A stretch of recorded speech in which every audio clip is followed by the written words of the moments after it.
유다 백성들의 고질적인 병폐가 산당 신앙에 있었습니다. 하나님께서는 이스라엘 백성들을 성전 신앙을 통해서 하나님의 말씀으로 그들을 가르치시고 그들을 지도하시기를 원하셨습니다. 그런데 산당 신앙은 하나님께서 지시하신 적이 없습니다. 다만 그들이 열심으로 또 다른 방법으로 하나님을 섬기는 행위로서 선택한 것이었습니다. 그래서 산당 신앙에서 행해지고 있었던 것은 우리도 하나님을 섬기고 우리도 하나님을 열심히 믿고 의지한다.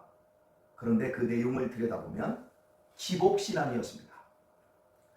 하나님께서 우리들에게 복을 주시는 방법으로서 내가 열심과 최선을 다하여 하나님을 사랑하는 것에 목적을 두는 것이 아니라 하나님으로부터 뭔가를 받아내기 위한 것으로서 하나님을 이용하는 것, 그것이 기복 신앙이었습니다. 그런데 오늘 본문에서 이스라엘 백성들이 다시 산당 신앙으로 돌아가 있는 모습을 7절에서 볼 수 있게 되어집니다. 네가 높고 높은 산 위에 네 침상을 베풀었고 네가 또 그리로 올라가서 제사를 드렸으며 이렇게 말씀하고 있습니다. 산당 신앙이 유다 백성들에게 뿌리 깊게 전해져 내려오던 것을 히스기야 왕이 다 철폐를 해버렸어요. 그래서 히스기야 왕의 그 종교 개혁의 핵심을 들여다보면 어떤 왕들도 손대지 못했던 산당 신앙을 철폐한 이것이 가장 큰 것이었습니다. 이게 쉽지 않거든요. 이스라엘 백성들에게 하나님을 믿는 그 신앙에 있어서 산당 신앙에 가서 산당에 가서 자기가 원하는 것을 이루어내려고 열심히 기도하고 뭔가 제사를 떡 부러지게 드리는 것은 그들의 마음에 시원함을 가져다 주었고 그것이 이스라엘에 내려오는 대대의 전통이었습니다. 그걸 좋은 왕들도 손대지 못해서요. 도리어 솔로몬 왕과 같은 사람은 기브온 산당에 가서 제사를 지내고 자기가 원하는 것을 받아내지 않았습니까? 이렇듯 성전 중심의 신앙을 가장 병들게 했던 것이 산당 신앙이었는데 이 산당 신앙을 히스기야 왕이 철폐를 했고 그 아들이 곧바로 부활시켰다라고 하는 걸 하나님께서 말씀하고 있습니다. 그리고 8절 말씀을 보면 네가 또 네 기념표를 문과 문설주 뒤에 두었으며 네가 나를 배반하고 다른 자를 위하여 몸을 드러내고 올라가며 네 침상을 넓히고 그들과 언약하며 또 그들의 침상을 사랑하여 그 처소를 예비하였으며 말씀하고 있습니다. 우상 숭배를 하나님께서는 이스라엘과의 그 관계 속에서 부부 관계로 설명을 하고 있습니다. 네가 나의 부인인데 나의 아내인데 다른 남자에게 몸을 드러내고 침상에 끌어들이고 있는 이러한 모습으로 하나님께서 이스라엘을 속상해하고 있는 모습을 보게 되어집니다. 네가 또 네 기념표를 문과 문설주 뒤에 두었으며 앞에 두어야 됩니다. 여기는 나와 우리와 하나님이 함께하는 집이야. 이런 증표들을 문 뒤에 숨겨두고 하나님을 배반하는 겁니다. 그리고 다른 자를 위하여 몸을 드러내는 거예요. 내 아내가 이 짓을 하고 있다고 생각해 보십시다. 얼마나 화가 날 일이겠습니까? 그리고 다른 자를 위하여 몸을 드러내고 올라가며 그 침상에 다른 자를 위하여 올라가는 겁니다. 그리고 네 침상을 넓히고 그들과 언약하며 또 그들의 침상을 사랑하여 그 처소를 예비하였으며 온갖 우상을 예루살렘으로 끌어들여서 하나님과의 부부 관계를 배반하고 있는 모습으로 이스라엘을 고발하고 있습니다. 결국 이 지경까지 가게 되면 파병을 맞게 되는 것이겠지요. 이러한 모습을 하나님께서 이스라엘 백성들에게 고발하고 있는 겁니다. 사랑하는 교회 여러분, 하나님과 우리와의 관계가 참으로 귀하고 또 귀한 것입니다. 우리를 목자와 양의 관계로도 설명을 하시지만 이스라엘 백성들을 통하여서 우리를 당신의 신부로 설명하십니다. 신약 교회를 향하여서 하나님께서 당신의 신부로, 교회는 그러한 위치에 있는 겁니다. 사랑하는 관계의 핵심이 무엇입니까? 같이 있고 싶은 거잖아요. 그리고 나에게 좋은 것이 생기면 주고 싶은 것이 사랑하는 관계의 핵심이라고 할 수 있겠습니다. 이스라엘이 하나님과만 함께 있기를 원했어야 돼요. 그리고 하나님에게 온갖 좋은 것을 드리기를 소원했어야 돼요. 그것이 이스라엘이 사는 행복한 관계였을 겁니다. 제가 청년들에게 남자를 얻고 싶으냐, 여자를 얻고 싶으냐, 그런 멋진 고백을 하면 참 좋겠다. 아침에 눈을 뜨면 당신이 제일 먼저 내 눈앞에 있어줬으면 좋겠다. 이런 멋진 표현 있잖아요. 우리 결혼합시다. 이런 그 딱딱한 표현보다는 내가 아침에 눈을 떴을 때 내 시야에 당신이 있었으면 좋겠다. 내가 새벽에 눈을 떴을 때 나의 눈앞에 하나님이 함께 계셨는 걸 보았으면 좋겠다. 여러분, 그리고 내가 어디를 가든, 내가 무엇을 하든, 내가 어디에 있든, 내가 잠잘 때이든지 하나님 나와 함께 하여 주세요. 내가 있는 모든 공간 속에 하나님의 임재를 느끼며 살 수 있게 해주세요. 이것이 우리의 소원 아니겠습니까? 그런데 이스라엘 백성들은 그런 소원을 갖지 않았어요. 그래서 다른 우상들을 끌어들인 거예요. 그것은 다른 남자를 끌어들인 거예요. 그리고 하나님의 성전 안에, 하나님의 집 안에 다른 남자들을 데려다가 온갖 음탕한 짓을 다 하고 있다라고 하나님께서 말씀하시고 계신 거예요.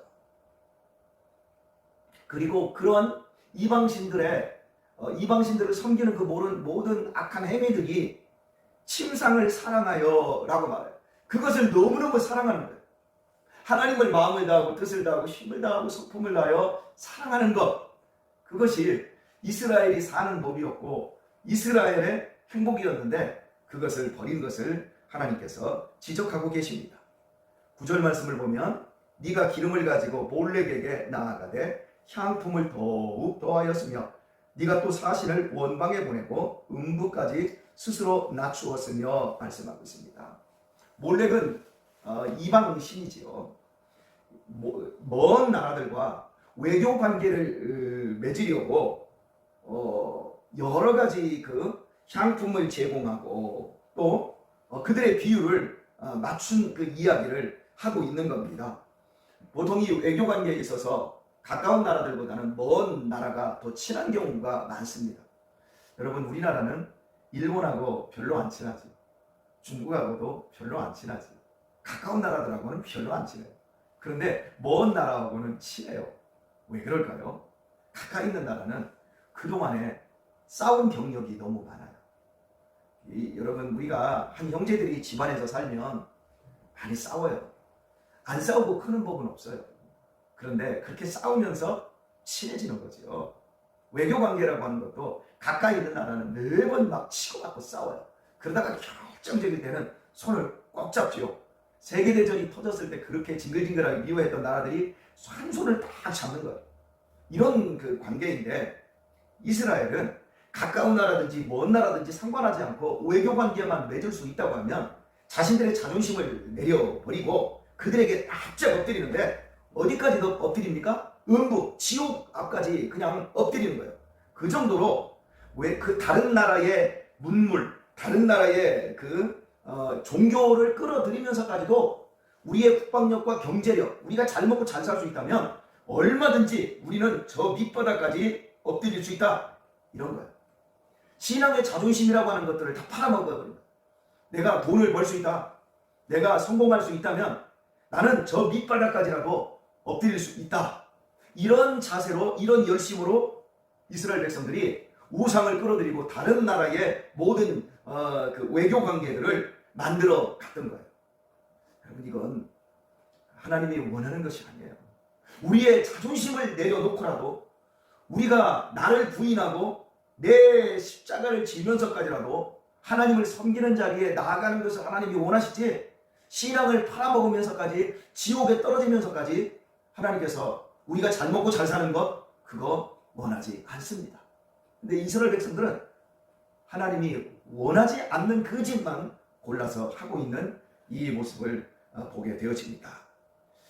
그리고 이제 10절 말씀을 보겠습니다. 네가 길이 멀어서 피곤할지라도 헛되다 아니함은 네 힘이 소송되었으므로 쇠약하여 가지 아니함이니라, 이렇게 말씀하고 있습니다. 여기서 길이 멀다라는 이 표현은 이스라엘이 다른 나라와 군사관계 또 외교, 정치 여러 이런 협력관계를 맺으려고 하면 아무리 멀리 있는 나라를 알지라도 찾아간다는 거예요.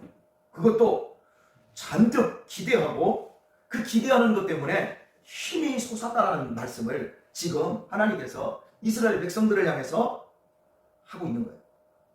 왜? 여러분, 길이 멀면 가면 갈수록 더 힘이 빠지고 더 힘들지 않습니까? 아유, 나 싫어, 너무 멀어, 이러지 않습니까? 그런데 이스라엘 백성들은 아무리 멀리 있는 나라를 할지라도 그 나라가 하나님하고 전혀 상관없고 하나님을 믿지도 않고 그 나라가 온갖 더럽고 추잡한 제사를 우상에게 바치는 그런 나라를 할지라도 막 찾아가는 거예요. 그리고 그것도 야, 너무 먼다, 힘들다, 그 나라는 우리 가지 말자, 이렇게 하는 것이 아니라 더 신바람나게 찾아가는 거예요. 왜 그럴까요?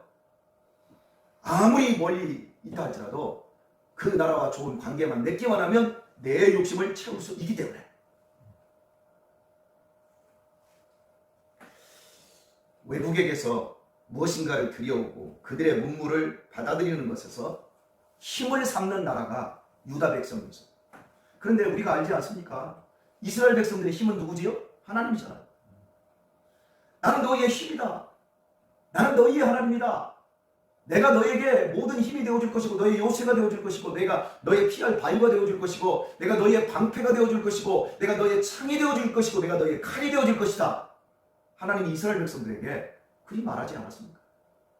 그런데 이스라엘 백성들이 므낫세라고 하는 왕 하나 때문에 55년 동안 이렇게 하나님을 떠나서 힘 빠지는 이 일을 힘이 솟는 일이라고 착각하고 있는 거예요. 사랑하는 교회 여러분, 하나님을 사랑하는 것이, 하나님을 경외하는 것이 우리의 힘인 줄 믿습니다. 그런데 세상을 사랑해요, 돈을 사랑해요, 잘 나가요. 그때마다 불끈불끈 어깨에 힘이 들어옵니다. 그리고 월급이 올라갑니다. 직장이 안정되고 사업이 일취월장됩니다. 와, 이렇게 힘이 좋아지나? 돈이 있으니까. 예전에는 월세에서 전세 면하는 것도 힘들었지만, 전세에서 집 사는 것도 겨우 샀지만, 이제 힘이 생기고 돈이 들어오니까 어디 땅 살 데 없을까? 어디 주식 투자할 데 없을까? 아이고, 내 동료들은, 내 직장 동료, 나랑 같이 들어갔던 사람들은 벌써 집 몇 채씩 가지고 상가 몇 개씩 가지고 있는데, 와, 나도 해야 되는데 온갖 멀리 다 찾아다니는 거예요. 주일이면 교회도 안 오고 저기 멀리 가봐가지고 여기 전남 좋네, 이러면서 막 찾아다니는 거예요. 그러면서 땅 하나 사는 거, 그러면서 그것들에 힘을 삼는 거예요. 막 좋아, 아무리 멀어도 괜찮아. 하나님은 뒤통에 넣는 거예요. 힘이 있지요, 세상적으로. 돈도 있지요, 예, 세상적으로 아직 건강도 있지요. 그런데 그게 천년만년 가느냔 말이에요. 그래봤자 길어봤자 3, 40년이에요. 그리고 그 후에는 뭐가 남습니까? 아무것도 남지 않은 힘 빠진 현실만 남아요. 그게 인생이에요. 근데 이스라엘 백성들이 죽을 짓을 하는 거예요. 오늘의 말씀을 뵙겠습니다. 사랑하는 교회 여러분, 우리가 가장 사랑해야 될 분, 우리가 가장 좋은 것을 드리고 싶은 분이 누구지요? 살아계신 우리 하나님이시죠? 그죠? 사랑은 감정적이고 감동적인 것으로만 이루어지지 않습니다. 연습해야 돼요. 사랑은 훈련되어야 돼요. 제가 아내를 사랑하는데 얼마나 연습하고 얼마나 훈련하는 줄 아십니까? 하루아침에 사랑이 되어지는 게 아니더라고요.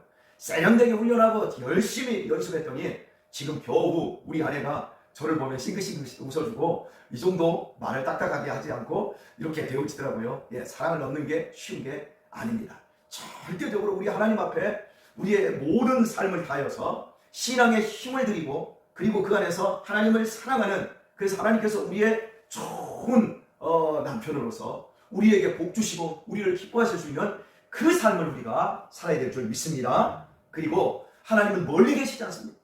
멀리 갈 필요가 없습니다. 그냥 멀리 가서 세상 앞에 남처럼 엎드릴 필요가 없습니다. 우리가 하나님 앞에서 납작 엎드리면 됩니다.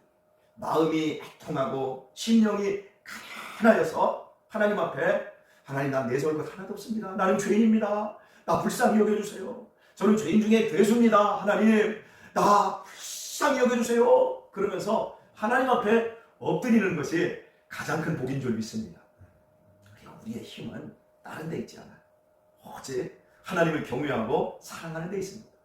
이 진짜 백의 힘으로 우리의 3, 40년이 흘러도 우리가 더욱 하나님 앞에 영화로운 자, 더 복된 자, 힘이 더 빠질수록 하나님이 나의 힘이 되어주시는 그러한 은혜를 우리 모두가 누릴 수 있는 귀한 성도님들 다 되시기를 예수님의 이름으로 축원합니다.